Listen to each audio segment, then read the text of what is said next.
இறை நம்பிக்கை கொண்டவர்களே, இஹ்ராமுடைய நிலையில் உங்கள் கைகளும் உங்கள் ஈட்டிகளும் சுலபமாக அடையக்கூடிய வேட்டை பிராணிகள் ஏதாவது ஒன்றின் மூலம் அல்லாஹ் உங்களை சோதிப்பான். மறைவான நிலையிலும் தன்னை அஞ்சக்கூடியவர்கள் யார் என்று அல்லாஹ் அறிந்து கொள்வதற்காக இவ்வாறு எச்சரித்த பிறகு யார் அல்லாஹ்வுடைய வரம்பை மீறுகின்றாரோ அவருக்கு துன்புறுத்தும் தண்டனை இருக்கின்றது. இதில் ஒரு சட்டம் சொல்லப்படுது. இது அந்த ஒயிட் ட்ரெஸ்ஸு போடும்போது மட்டும் இருக்கக்கூடிய ஒரு ரெஸ்ட்ரிக்ஷன். இது அல்லாஹ் சொல்கிறோம். இஹ்ராம்னா என்ன தெரியுமில்ல? அந்த உம்ராவுக்கும் ஹஜ்ஜுக்கும் போகிறவங்க இந்த ஹரமுடைய எல்லைக்குள்ளே போகிறதுக்கு முன்னாடி அது எஹ்ராம் கட்டுவாங்க. மோஸ்ட்லி இங்கேருந்து கிளம்புறவங்க ஏர்போர்ட்லேயே எல்லோரும் எஹ்ராம் கட்டிட்டு போயிடுவாங்க. அப்போ இந்த இடத்துல நமக்கு நிறைய விஷயங்கள் தடை செய்யப்படுது. எஹ்ராம் அப்படிங்கும்போது என்னென்ன தடை செய்யப்படுது? வேட்டையாடக்கூடாது, முடி பிடுங்கக்கூடாது, அந்த பகுதியில் ஹரமில் இருக்கக்கூடிய பகுதியில் புல் பிடுங்கக்கூடாது, அங்கே இருக்கக்கூடிய செடியை வெட்டக்கூடாது. என்ன இந்த மாதிரி நிறைய ரெஸ்ட்ரிக்ஷன் எங்கே இருக்குது?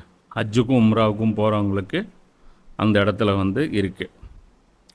இப்போ இங்கே அல்லாஹ் என்ன சொல்கிறான் அப்படின்னா, இறை நம்பிக்கை கொண்டவர்களே, உங்கள் கைகளுக்கு எட்டும் எஹ்ராமுடைய நிலையில் உங்கள் கைகளில் ஈஸியாக கிடைக்கக்கூடிய வேட்டை பிராணிகள் ஏதாவது ஒன்றின் மூலம் அல்லாஹ் உங்களை சோதிப்பான். அப்போ நம்ம இன்றைக்கி ஹரமில் போகிறோம் அப்படின்னு வச்சுக்கோ, எஹ்ராம் கட்டிட்டு போகிறோம், ஹஜ்ஜுக்கும் போகிறோம், உம்ராவுக்கும் போகிறோம். அல்லாஹ் ஆனால் இங்கே என்ன சொல்கிறான் அப்படின்னா, இது ரொம்ப டேஞ்சரான ஒரு டெஸ்ட்டு அல்லாஹ் சொல்கிறான். ஏதோ ஒன்றின் மூலம் அல்லாஹ் உங்களை சோதிப்பான். கண்டிப்பாக நான் டெஸ்ட்டு வைப்பேன். இது ஒரு பயங்கரமான ஒரு டெஸ்ட்டு அப்படின்னு சொல்லிட்டு அல்லாஹ் சொல்கிறான். இதை வச்சுட்டு அல்லாஹ் என்ன டெஸ்ட்டு வைப்பானா, மறைவான நிலையில் அல்லாஹ் நம்மகிட்ட இல்லை, கண்ணு முன்னாடி இல்லை, ஹரம்லேயும் இல்லை.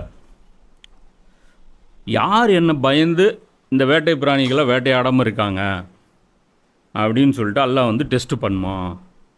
இப்படி நான் வான் பண்ணதுக்கப்புறம் கூட யாராவது அந்த வரம்பு மீறிட்டீங்க அப்படின்னா உங்களுக்கு கடுமையான அசாப் இருக்குது அப்படின்னு சொன்னோன்னே முஸ்லீம்கள்லாம் அப்படியே நடுநடுங்கி கிடுங்கிடுங்கி இந்த ஹஜ்ரத்துங்களாம் அப்படியே மயக்கம் போட்டு விழுந்து, இங்கேருந்து உம்ராவுக்கு போகிற ஹாஜிகளும் இந்த உம்ரா பிரயாணிகளும் மயங்கி விழுந்து, இந்த சோதனை நம்ம எப்படி எதிர்கொள்ள போகிறோம் அப்படின்னு சொல்லிட்டு தவிச்சு போயிடுவாங்க.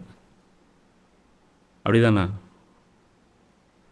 உம்ராவுக்கு போனவங்க இருக்கீங்கள, ஹஜ்ஜுக்கு போனவங்க இருக்கீங்கள, அங்கே எங்கேயாவது முயலை பார்த்துருக்கீங்க, மானை பார்த்துருக்கீங்க, வேட்டையாடுறது ஏதாவது பாசிபிலிட்டிஸ் இருக்குது? அங்கே திங்கிறதுன்னு ஆச்சுன்னா முன்னாடி அல்பைக் இருக்கா? போகிற வழியில் ரோட்டில் என்கிட்ட வாங்கிக்கோன்னு எத்தனை பேர் பொட்டலமாக கொடுத்துட்ருக்குறாங்க. அப்போ இந்த வசனம் மீனிங்லெஸ்ஸாக தெரியுதா? அதுவும் இல்லாமல் உம்ரா ட்ராவலு, ஹஜ்ஜு ட்ராவலு அவன் காட்டுறது என்ன? தமிழக உணவு, சுவையான உணவு, அதுவும் 3 வேளை உணவு, 2 வேளை டீ, இதெல்லாம் தான் மெயின் கண்டிஷன். ஒரு ட்ராவல்ஸ் இன்றைக்கி நல்ல ட்ராவல்ஸா கெட்ட ட்ராவல்ஸா? அதோடைய க்ரைட்டேரியா என்ன? சோறு எப்படி போடுறாங்க? எது நல்ல ட்ராவல்ஸா மோசமான ட்ராவலா? ஹஜ்ஜு ட்ராவல் நல்ல ட்ராவல்ஸா மோசமான ட்ராவல்ஸான்னு அது க்ரைட்டேரியா என்னென்னா சோறு தான். புரியுதா? அது ஹஜ்ஜாக இருக்கட்டும், உம்ராவாக இருக்கட்டும். ஆனால் அல்லாஹ் இந்த ஆயத்தை இப்படி மிரட்டுறான். அதுவும் யாயுவல்லஜீன் ஆமனுன்னு போட்டு. இதில் ட்ராப் என்ன தெரியுமா? அந்த எஹ்ராமே கிடையாது. அதாவது அது ட்ராப்பு தான். நாளைக்கு மறுபடியும் ஒரு காலம் சவுதி மறுபடியும் 100 வருஷத்துக்கு முன்னாடி இருந்த அந்த பிச்சைக்கார நிலைமைக்கு மறுபடியும் போய் அந்த நேரத்தில் சோறு தண்ணி இல்லாமல் யாராவது எஹ்ராம் கட்டிட்டு போனால் அப்போ இந்த ஆயத்தை அப்ளிகேபிள் தான்.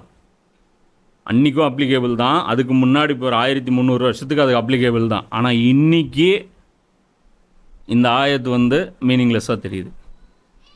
அது வந்து ஒரு இது கிடையாது. இங்கே